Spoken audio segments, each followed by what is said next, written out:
You're listening to Soap Dirt, the latest in television entertainment news. Hey, Young and the Restless fans, I've got your early weekly spoilers for June 2nd through the 6th.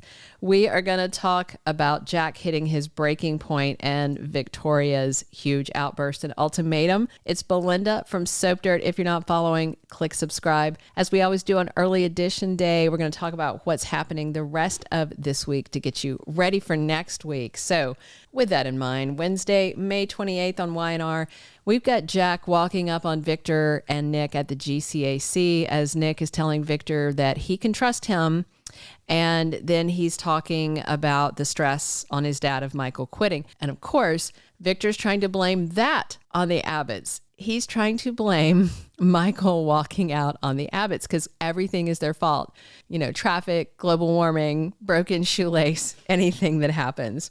Nick tells Jack, after Victor walks off mad, that his dad is ready for battle, but Jack just doesn't get it. Nobody but Victor wants war. Nick is hoping that his dad's main focus is going to be on Dumas, but we all know it's not. And Jack's also worried about Dumas because he reached out to Billy, which is troubling, and he tells Nick about that.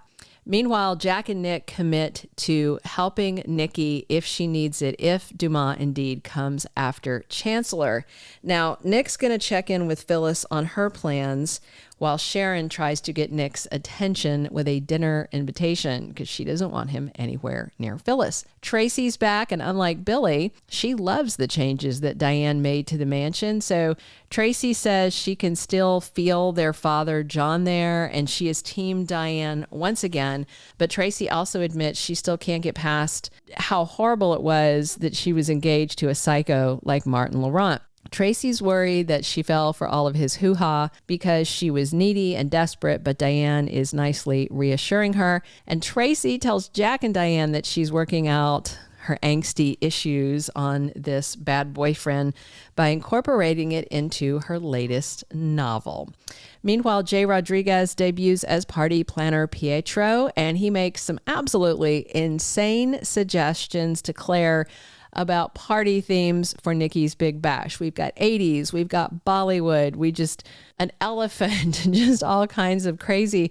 So Claire spends the bulk of that meeting dialing back Pietro's over-the-top ideas. Claire just wants something elegant, classy, and timeless for Nikki's party. No wild themes.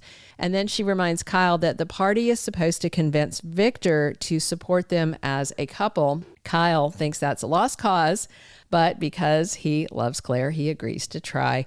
Victoria and Nikki chat about Victor's foul mood ever since Michael quit, and Nikki's worried that Victor will double down on breaking up Kyle and Claire. Later, because she's worried about the same thing, Victoria threatens her dad and tells Victor she will not tolerate him interfering with Claire's relationships like he did so many of hers. Victoria drops an ultimatum on her dad and then storms out. Later, Victor tells Nikki that Kyle is going to make Claire miserable, and he isn't planning to let up on breaking them up.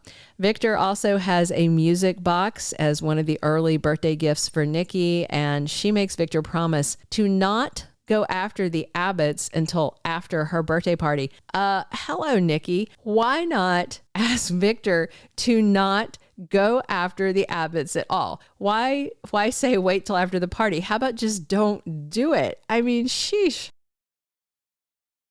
Thursday, May 29th, Amanda has to make a hard decision. Now, Phyllis talked Amanda into taking her to DC to possibly meet Dumas. Will Amanda have to backtrack on that because he is pushing back? That same day, Phyllis makes a confession to Daniel. So maybe she's telling him before she gets on the plane, or maybe the plane and the whole thing is canceled. But it looks like Phyllis is going to chat with her son Daniel and tell him about her Delulu plan for her and him and Amanda to run Chancellor. And if the meeting gets canceled, that's not going to stop Phyllis. Come on. Plus, Ashley gives Jack a shock. They have a conversation on Thursday. She and Tracy seem to be sticking together as they're both working through issues related to Martin. So are they in Genoa City for just a minute and they're back to New York, or are those two going to head off to Paris? Friday, May 30th, we're going to wrap up this week with Lily digging in her heels. She's not going to give up on getting that meeting she wants. She is going to keep pushing on Amanda. And Dumas is going to rock Genoa City with a strange and cryptic message that should happen at the party because Nikki's birthday bash kicks off this coming Friday. And you know, Victor is going to get out of control and he's going to be lashing out. June 2nd through the 6th, we've got Daniel continuing to worry about his mom, Phyllis. This week, of course, Daniel hears about Phyllis's latest fixation, which is revenge on Billy and Sally and taking Chancellor from the Newmans, which is really more about revenge on Billy and Sally. Phyllis has just some serious delusions of grandeur going on. Daniel is not going to want any part of this, but the question is, can he dial Phyllis back? Seems doubtful. Nikki tries to rein Victor in from alienating Victoria and Claire with his vendetta against Kyle and all things Abbott. Michael continues to be upset, and when Victor does bad things, he may blame himself for not being there to talk him down. Lily is determined to meet the mystery man, and the reveal is upon us. So who is it? Recast Kane? Recast Brooks? Somebody new that nobody cares about? Michael continues to struggle, but Lauren thinks he's well shut of Victor. And in fact, all the Newmans think it is probably best for Michael that he stepped back from Victor. They can all see it across the board. Victoria, Nikki, Adam, and Nick, all the kids. Victor is going too far and has gone too far and is pushing them to go with him. Will the Newmans unite to deal with the patriarch?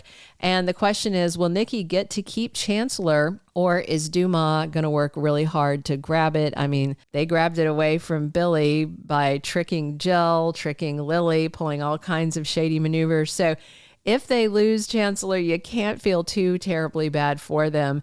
And is there any chance that this new guy / repeat guy coming to town would actually put unhinged Phyllis in charge of the company?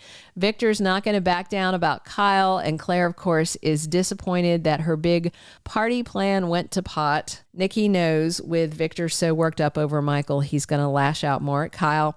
And so Claire might get a rude awakening that no, her granddad will never stop until he gets his way. And I think we're going to have Victoria telling Claire, we're going to throw down the gauntlet. We're going to push back on him hard.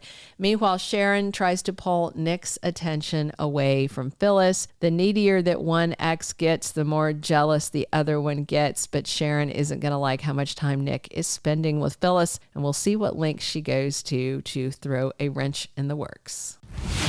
Thank you for being a loyal listener. Follow us wherever you get your podcast, because you don't want to miss the next episode. Soap Dirt is on all the major podcast platforms, including Apple Podcast, Spotify, iHeartRadio, and more.